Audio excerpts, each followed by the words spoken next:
So tomorrow's leaders were asked to write an essay about what does legacy mean to them, and what do you want your legacy to be, and how do you want to be remembered? The commissioner, under the mayor and her team, reviewed essays and select 3 runner-ups at the elementary, middle, and high school level, and then 3 winners at the elementary, middle, and high school level. I look at the honorees, and what I see is they are truly the children of Dr. King's dream. They are living his legacy. And so when I think about what really mattered to them, what was really impactful was hope. Hope is what got me to where I am today. That's why I believe that hope, along with faith, may be the most powerful force in the universe. I want my legacy to be that I never quit. If there is a hurdle, I jump over it. For example, when I first decided to join the First Coast Kids Triathlon, I couldn't swim or ride a bike without training wheels. 3.5 months later, I completed my first triathlon. I swam, I rode a bike without training wheels, and I ran. I am determined when I set my mind to something, I do it. For the last 3 years, I have not only done the triathlon, but I am also on the competitive tennis team at Malawi, Washington Tennis Foundation, TNT program. I train with Girls on the Run, where we learn life skills and train for a 5K, which we run twice a year. I never quit. I have attempted to be class mayor at TNT since first grade. This year, I made it. I am the 5th grade mayor at TNT. I am an AB Honor Roll student and a safety patrol at my school, Hendricks Avenue Elementary, and sing in our 5th grade chorus there. I also sing in my church choir at Faith Christian Center and the St. Nicholas Community Choir at All Saints. For the last year and a half, I have been playing the classical acoustic guitar and taking lessons at First Coast Community Music School. I am also a part of Girl Scouts Journey into Womanhood and a 4-H member because I want to grow up to be an achiever, to grow up to be a great woman and an achiever who makes life easier for others.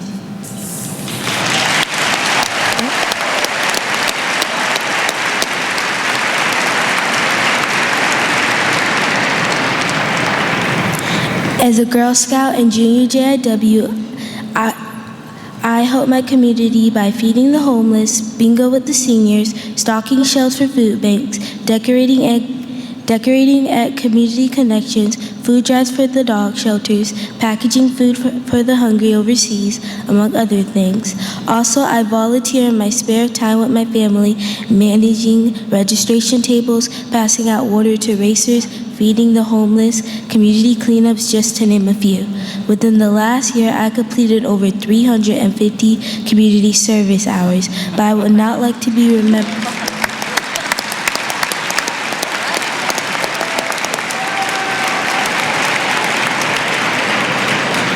But I would not like to be remembered by the number of hours I have completed. I would like to be remembered by the acts of service I have done.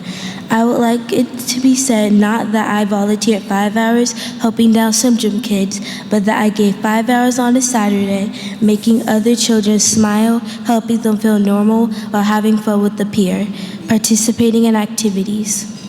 I would like it to be said that I didn't just attend a town hall meeting, but that I asked questions and made comments to better understand the shape my decisions that would be made and how they would affect me and my friends. I would like it to be said that I brightened a senior's day and listened to their stories of the past and that I was their little friend. I want to be remembered as a great person who tries very hard and strives to succeed in whatever endeavor that she becomes a part of, even when success doesn't seem likely. A truly competitive, hard-working, successful female who is courageous, conscientious, and all-around good-hearted person. Thank you. When you think of the word legacy, you think of greatness. My legacy started on the day I was born. When I was a little girl, I dreamed of being a teacher, a doctor, and many other things that I can't remember. Now, at the wise old age of 13, I want to be remembered for being a trendsetter and a role model. I have the drive and the fire to do great things one day. I am driven, and that has a lot to do with my family. My parents won't allow me to take any of my skills and talents for granted. They are always talking about me being ready for opportunity. As a result, I consider myself to be a triple threat: a scholar, leader, and an athlete. My legacy will be to show other young women that their strength is something to embrace, not run from. When future generations talk about me, I want them to be proud to be a girl or African American. My drive also has something to do with me being competitive. I want to be the first and the best. As a scholar, I strive to be the head of the class. Being mediocre is never an option. As an athlete, I would set records that would be impossible to break. I want to be the first person to hold down 2 jobs that require a lot of effort. I have dreamed and imagined myself in both positions. A lot of people say I should be a lawyer because of how much I argue with people. Others are astonished when they watch me play a sport. And because I respect others, I have the respect of my peers as in turn as a leader. I will be remembered for my determination. I won't stop until I succeed. Even when people say you can't keep up with them or you'll never be the best, it pushes me and gives me the extra boost and adrenaline to know that I can prove them wrong. To me, that's my best feature that will follow me throughout adulthood. The world-renowned author Ray Bradbury once said, "Everyone must leave something behind when he dies, a garden planted. Something your hands touch so your soul has somewhere to go when you die." It doesn't matter what you do, so as long as you change something from the way it was before, you touch it into something that was like you after you take your hands away. To me, that means you must think about your actions and its impact on others around you. Like Martin Luther King Jr., others should be positively impacted for having met and worked with you. That's the way I want to be remembered. Kenyon Jones, the leader, lawyer, professional athlete, family woman, and the person who never quit. Legacy is defined in the Oxford Dictionary as something passed down by a predecessor. While this definition is factually correct, I believe it misses the total embodiment of the word.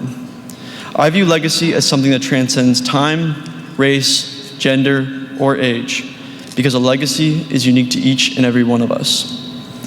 When a daughter remembers how her mother taught her compassion instead of hatred, that is the mother's legacy. When one man breaks down an entire country's racial prejudice, that is the leader's legacy. When a country is inspired by their leaders' bravery and strength in the face of physical threats, rather than cowering and hiding, that is his legacy. As human beings, we are entitled to certain unalienable rights. We seek to live, to learn, to grow, to love, and to be loved. But most importantly, I believe we each desire to be remembered for the good we do and the best of our character. That being said, I don't desire to be remembered as the greatest or the best there ever was. I desire the opposite. I want my legacy to be that I inspired others to be better, to work harder, and to be stronger. When I've moved on, I want people to view what I accomplished in my lifetime and think, if he can do all that good, then I can do so much more. The idea that I was a catalyst in someone else's ability to be greater is something that I hope for every day. I also hope that my legacy will be remembered as a microphone to those voices who are lost in the crowds. I realized through my work at Camp I Am Special, something my father had been telling me for years, but I couldn't quite comprehend until then. The simple words he spoke. It was that people were different, but not less.